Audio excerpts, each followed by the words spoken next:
장대장 TV 시청자 여러분 안녕하십니까? 장대장입니다. 자, 제가 어제 민주당 의원이 양도세 장기 보유 특별공제 혜택을 축소한다. 또 2023년부터 다주택자에서 1주택자가 된 시점부터 양도세 장기 보유 특별공제를 다시 계산한다. 그런 지금 영상을 올렸는데 어마어마하게 많은 분들이 불만을 좀 토해내고 있고, 또 어떤 분들은 잘 좀 이해가 안 간다. 좀 이런 얘기가 있는데, 이 양도세 장기 보유 특별공제부터 먼저 정확한 개념을 좀 알 필요가 있을 것 같습니다. 이 양도세 장기 보유 특별공제는 주택, 상가, 토지, 이게 일반적으로 15년에 30%입니다. 즉 3년 이상부터 보유 시점부터 1년에 2%이기 때문에 3년 차가 되면 이제 2%니까 6%죠. 이게 15년에 30%까지 되는 건데, 비규제 지역 1주택자뿐만이 아니고 다주택자도 가능합니다. 다만 1세대 1주택자한테는 이게 10년에 80%가 되는 거죠. 그리고 규제 지역에서는 중과가 됩니다. 2주택부터, 그죠? 1주택만, 1세대 1주택만 장기보유 특별공제하고, 그리고 양도세 장기보유 특별공제라는 건 뭡니까? 바로 지금 현재는 9억 이하는 비과세 요건 갖추면 2년 실거주했냐, 2년 보유했냐, 지금 그 지역에 따라 다르고요. 언제 취득했냐에 따라 다르죠. 9억 초과에 대한 부분이죠. 근데 이거를 갖다가 1세대 1주택자는 12억 초과로 바꾸겠다는 거예요. 12억까지 비과세 시키겠다는 겁니다. 그리고 조정 대상 지역에서는 중과가 되기 때문에 2주택도는 장기보유 특별공제가 없는 거고요. 비규제 지역에서는 다주택자들도 장기보유 특별공제라는 게 있습니다. 자, 이 1세대 1주택자를 어떻게 된다는 거죠? 12억까지 비과세를 해주고, 이상을 이제 우리가 장기보유 특별공제, 오래 보유하고 있는 사람, 단기간에 사고 팔지 말고 오래 보유해라. 그러면 이렇게 혜택을 줄 테니까, 이게 양도세 장기보유 특별공제입니다. 이게 5억 초과, 10억 초과인데, 고가 이 시세 차익이 많을수록 40%, 30%, 20%, 10% 줄이겠다는 거죠. 지금 이 80%가 거주 40%, 보유 40%죠. 근데 이거를 줄이겠다는 겁니다. 어제 제가 영상을 올려드렸죠. 그리고 내년까지, 2020년까지 팔지 않으면, 다주택자는 가장 중요한 거는 내가 20년 보유한 주택도 시세 차익이 많이 나와서 내가 거기 살아야 되는데 2주택이 있어요. 내년까지 못 팔았어요. 그러면 내후년에 2023년에 팔게 되면 그거 20년 보유하고 산 게 무용지물이 되는 겁니다. 처음부터 카운트를 다시 해야 돼. 보유, 거주. 장기보유 특별공제 받으려면. 야, 이거 참. 그러면 만약에 보시면 시세 차익이 10억 났어요. 20년 보유해서.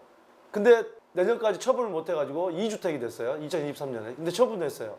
그 10억을 바로 2년 있다 판다?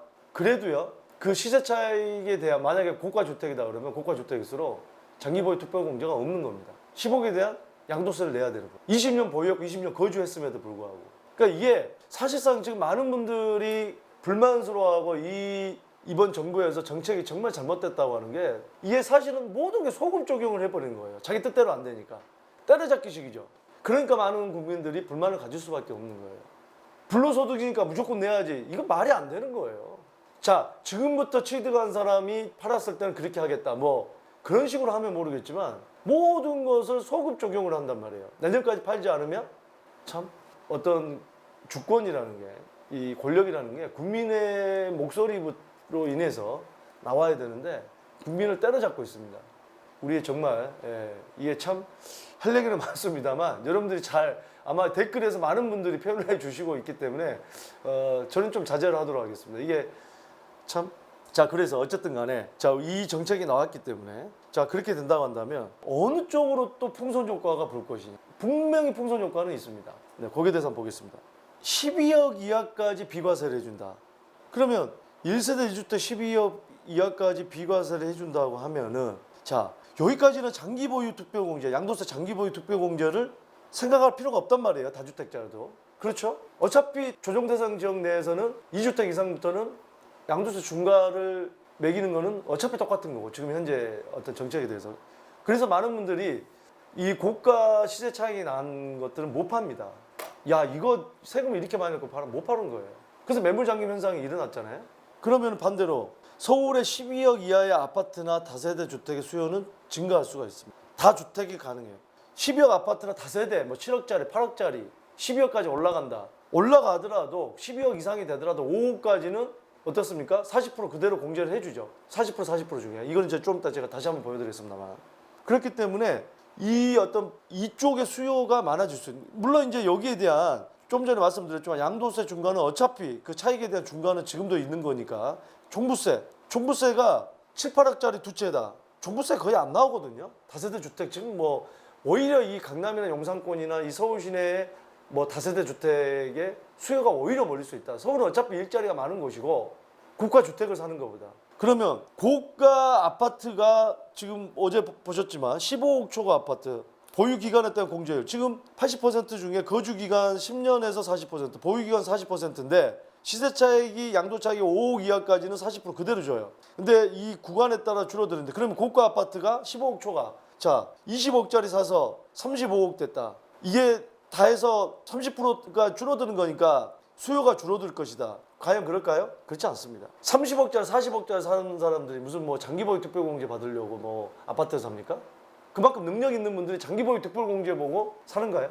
아니죠. 밑으로 가격이 내려갈수록 거기에 민감한 거죠. 그렇기 때문에 이 어떤 저가 아파트나 물론 서울의 중저가 아파트가 최근에 굉장히 많이 올라간다. 제가 작년부터 말씀드렸고 최근에 또 말씀을 드렸지만 인기가 계속 있을 수밖에 없어요. 왜? 일단은 매매가가 올라갈 것이다. 공급이 계속 부족합니다. 이번에 정책으로 인해서 더 보유 현상, 매도하지 않을 현상이 굉장히 많이 납니다.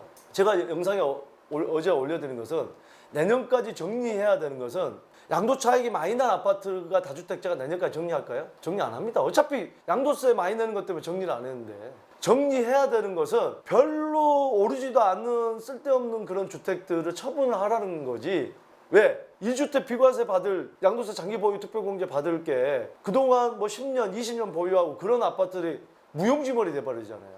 다시 시작을 해야 되니까. 왜? 별것 아닌, 별 도움 안 되는 그런 주택 한두 채 가지고 있어가지고. 그런 걸 처분하라는 거죠. 자, 그런데 이 12억 이하 또는 한 5, 6억 이하 시세 차익이 5억까지 는 장기보유 특별공제가 그대로 되니까 지금 현재대로 그런 주택들은 여전히 인기가 있겠다. 쏠림 현상이 더 나왔다. 오히려 또 이 다세대 주택 예를 들어서 뭐 이런 어떤 서울 시내에 살 수 있는 다세대 주택의 뭐 10억 내외 이런 주택들이 꽤나 인기가 있을 수가 있겠습니다.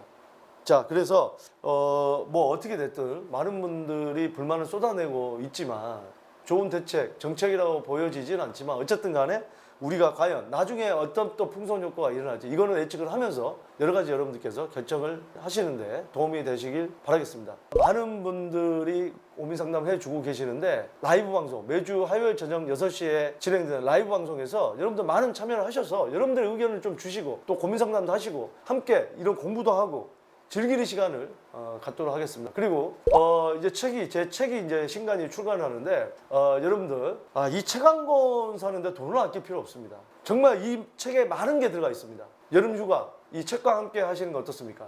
즐거운 여름휴가 되시겠죠? 여러분들의 많은 관심 부탁드리겠습니다. 감사합니다.